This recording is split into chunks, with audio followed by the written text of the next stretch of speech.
에베소서 6장 18절에서 20절 말씀입니다. 모든 기도와 간구를 하되 항상 성령 안에서 기도하고 이를 위하여 깨어 구하기를 항상 힘쓰며 여러 성도를 위하여 구하라. 또 나를 위하여 구할 것은 내게 말씀을 주사 나로 입을 열어 복음의 비밀을 담대히 알리게 하옵소서 할 것이니 이 일을 위하여 내가 쇠사슬에 매인 사신이 된 것은 나로 이 일에 당연히 할 말을 담대히 하게 하려 하심이라. 아멘. 할렐루야. 오늘도 좋은 날입니다. 에베소서 6장 18절에서 20절 말씀 묵상입니다. 오늘은 기도 없이 아무것도 못합니다 라는 제목으로 말씀을 나누도록 하겠습니다. 그리스도인들은 누구와 싸우느냐? 그 대상을 분명히 알아야 합니다. 우리는 세상과 싸우고 자신과 싸우고 죄와 싸우고 특별히 그 모든 것 뒤에 있는 악령과 싸운다는 것입니다. 이런 치열한 싸움 속에 살아가는 자가 성도의 삶입니다. 우리는 저번 시간에 완전 무장에 대해서 배웠고 말씀의 검에 대해서도 배웠지만 이것 위에 더해야 할 것이 바로 기도입니다.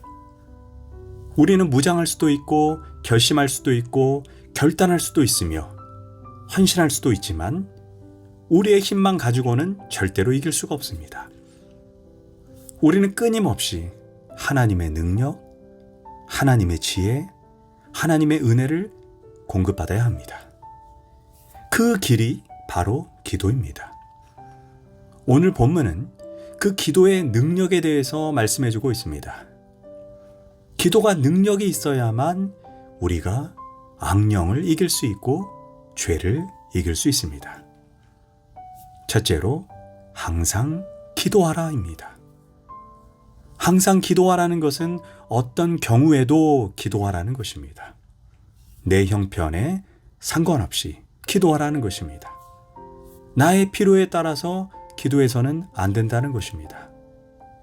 배고프면 기도하고 배부르면 아니하고 병들면 기도하고 건강하면 아니하고 부도 나면 기도하고 성공하면 아니하고 이런 태도는 곧 항상 기도하지 않는 것입니다. 우리는 건강해도 기도하고 병들어도 기도하고 성공해도 기도하고 실패해도 기도하고 피곤해도 기도하고 피곤치 않아도 기도하는 것, 이것이 항상 기도하는 삶입니다. 그런데 항상 기도하라는 말은 어떤 특정 시간, 어떤 특정 장소에서만 기도하라는 말이 아닌 사실 삶의 모든 영역, 가정, 일터, 학교, 어떤 장소이든지 우리의 의식을 일깨워 하나님 앞에서 살아가는 깨어있는 삶을 의미하는 것입니다. 둘째가 성령 안에서 기도하라입니다. 성령 안에서 기도한다는 말은 성령의 감화, 성령의 감동을 받아가면서 성령이 인도하시는 대로 기도하라는 것입니다. 성령의 인도하심이 아니면 무엇입니까? 정욕에 끌리는 것이고 욕심에 끌리는 것입니다. 내 생각에, 내 고집에 붙잡히는 것입니다. 그래서 야고보서 4장에서 너희가 얻지 못함은 구하지 아니하며 구하여도 받지 못함은 정욕으로 쓰려고 잘못 구함이니라. 즉 우리가 욕심에 매이고 정욕에 매이면 절대로 기도응답을 받을 수가 없습니다. 그런 거로 성령 안에서 그리스도의 마음, 즉 그리스도를 사랑하고 이웃을 사랑하는 마음으로 기도해야 합니다. 바로 그 마음이 성령의 감화를 받는 기도이며 그때 응답을 받습니다. 성령을 금신케 하는 마음으로 절대로 기도해서는 안 됩니다. 내 안에 성령이 기뻐할 수 있는 그런 마음으로 하나님 앞에 서서 기도해야 합니다. 셋째, 깨어 구하기를 항상 힘쓰라고 했습니다. 기도할 때 깨어 있어야 합니다. 몽롱한 상태로, 졸린 상태로 횡설수설 기도하지 말라는 것입니다. 우리는 이런 사람이 있습니다. 나 오늘 2시간 기도했다. 하룻밤 기도했다. 그러나 시간의 양이 중요한 게 아닙니다. 내가 얼마나 집중해서 하나님께 기도했냐. 이게 중요한 것입니다. 공부도 그러지 않습니까? 나 10시간 공부했다 하는데 그저 장난하고 연애편지 보고 인터넷하고 전화 걸고 있고 이런 생각 저런 생각하고 있다면 실제로 공부한 것은 별로 없습니다. 이처럼 우리도 기도하다가 이 생각 저 생각 이 걱정 저 걱정 헤매면서 기도한다면 잘못되고 있는 것입니다. 어느 날 마틴 루터가 아침 식사를 하고 있는데 무릎 앞에 개가 앉아 있었습니다.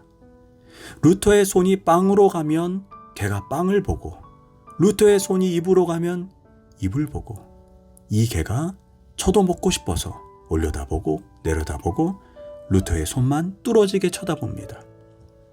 그렇게 열심히 보는 것을 보고 루터가 순간 감동을 받았습니다. 빵 한 조각을 주면서 너 먹어라 하고 던져주었습니다. 그 순간 무릎을 탁 치며 깨달았습니다. 이 개가 빵 조각을 쳐다보는 동안에는 딴 생각을 전혀 하지 않습니다. 그런데 나는 하나님 앞에 기도할 때 하나님 아버지 이렇게 해놓고는 이 생각 저 생각에 마음이 팔린다는 것입니다. 나도 이 개가 빵 조각을 쳐다보는 것처럼 하나님만을 바라보고 싶다라는 깨달음을 루터가 얻은 것입니다. 정말 기도할 때 하나님께만 집중하고 하나님만 쳐다보고 하나님만 바라보는 마음, 이것이 깨어 기도하는 것입니다. 우리가 깨어서 기도하기 위해 집중해서 기도하기 좋은 시간이 어느 시간인지, 새벽인지 저녁인지, 남편을 출근시키고 애들을 학교 보낸 후인지, 하루 중 정신이 가장 맑은 시간이 중요합니다. 또한 장소도 중요합니다. 성전에서 또는 나만의 골방에서 산책하면서, 그리고 자세도 중요합니다. 어떤 사람은 잠옷 입은 채로 누워가지고 기도합니다. 절대로 좋은 자세는 아닙니다. 보통 유대인들은 찬양을 부를 때 그리고 말씀을 들을 때는 앉아서 합니다. 그런데 기도할 때는 벌떡 일어나서 합니다. 왜 그렇습니까? 바로 깨어 기도하려고 가장 맑은 정신은 서야 이루어진다고 그들은 생각하기 때문입니다. 하여간 기도할 때 우리는 집중해서 하나님만 바라봐야 합니다. 네 번째, 여러 성도를 위해 기도하라입니다. 다시 말해 기도가 이기적인 자기 중심적인 데서 벗어나야 한다는 것입니다. 나만을 위해, 내 자식만을 위해서, 그래서는 안 됩니다. 여러 성도를 위해서입니다. 우리는 하나님 아버지 안에서 다 한 가족입니다. 그런 거로 내 자식을 위해서 기도하듯이 남의 자식을 위해서도 기도해야 합니다. 또한 지역에서, 구역에서 한 사람이 아플 때 그 사람을 위해서 지역이, 구역이 온 교회 성도가 그를 위해 기도할 때 얼마나 아름답습니까? 한번 생각해 보십시오. 우리가 기도할 때 나의 가족, 나의 물질, 나의 자녀, 나의 사업장만 위해 기도한다면 결국 나 혼자만 나를 위해 기도하는 것입니다. 그러나 우리가 서로 중보 기도한다면, 그 공동체가 20명이면 나를 위해 서로 20명이 서로를 중보하게 되는 것입니다. 마지막으로 바울이 자신을 위해 기도해달라 이렇게 말씀합니다. 아주 구체적입니다. 먼저는 내게 말씀을 주소서 이렇게 기도를 부탁합니다. 하나님의 말씀을 주시도록 그렇게 기도해달라는 것입니다. 여러분, 교육자들을 위해 기도하되 특히 하나님의 말씀을 주십시오. 우리는 저 교육자를 통해서 하나님의 말씀을 듣습니다. 그러니 저분의 입을 통해 풍부한 하나님의 말씀이 들려지도록 도와주세요. 이렇게 기도하라는 말씀입니다. 그때 성도들에게 꼭 필요한 말씀을 준비할 수 있도록 하나님이 주의 종에게 지혜를 주시는 것이고, 또한 주의 종의 입에 말씀을 넣어주시는 것입니다. 고로 성도들은 하나님이여, 목사님을 통해 우리에게 꼭 필요한 말씀, 능력 있는 말씀이 들려지게 하소서 이렇게 기도해야 합니다. 두 번째로 복음의 비밀을 담대히 알리게 하옵소서 이렇게 기도해달라고 부탁합니다. 복음의 비밀? 왜요? 복음은 비밀로 감추어져 있습니다. 구약 성경부터 복음은 상징 속에 감추어져 있고 예언 속에 숨겨져 있으며 인간의 죄악성 속에 가려 있습니다. 그래서 하나님의 말씀을 바르게 들을 수가 없고 분별하기가 쉽지 않습니다. 그런 거로 그 비밀스러운 말씀, 신비로운 말씀이 설교를 통해 성경 공부를 통해 드러나게 해주시고 깨달아지게 해달라는 것입니다. 마지막으로 바울은 이제 담대히 그 말씀을 선포하게 하옵소서라고 기도를 부탁합니다. 말씀을 전할 때 용기가 중요합니다. 설교하기에도 설교의 7대 원리가 있는데 첫째가 담대한 용기입니다. 바울은 자신에게 용기를 주셔서 담대히 하나님 말씀을 증거하도록 기도해달라고 부탁합니다. 이제 바울은 감옥에 있기에 언제 죽임을 당할지 모릅니다. 그런 거로 특별한 용기가 필요합니다. 최고의 설교가였던 성 요한 크리소스톰 목사님이 있었습니다. 그분의 설교가 너무나 탁월해서 그를 황금의 입이라고 사람들은 불렀습니다. 그는 말씀을 잘 전하고 큰 일도 많이 했기에 시기 질투를 많이 받아 추방까지 당했던 적이 있습니다. 재판을 받을 때 이런 문답이 오갔습니다. 당신의 재산을 몰수하겠소. 그러자 크리소스톰은 빙그레 웃으면서 내 보화는 하늘에 쌓아놓았기 때문에 당신들은 그것을 빼앗을 수 없습니다. 그러자 이제 신문관이 이렇게 질문합니다.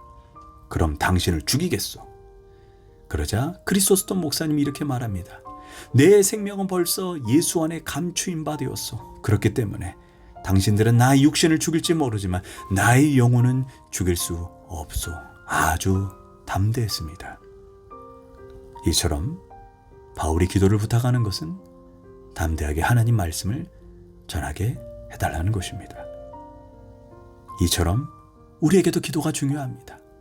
우리는 신앙 여정에서 기도의 중요성을 절대로 간과하지 말아야 합니다. 기도하겠습니다. 하나님, 다른 것에는 몰라도 기도에는 우리가 승리자가 되게 하소서. 기도하기 싫은 죄를 범하지 않게 하소서. 예수님의 이름으로 기도합니다. 아멘.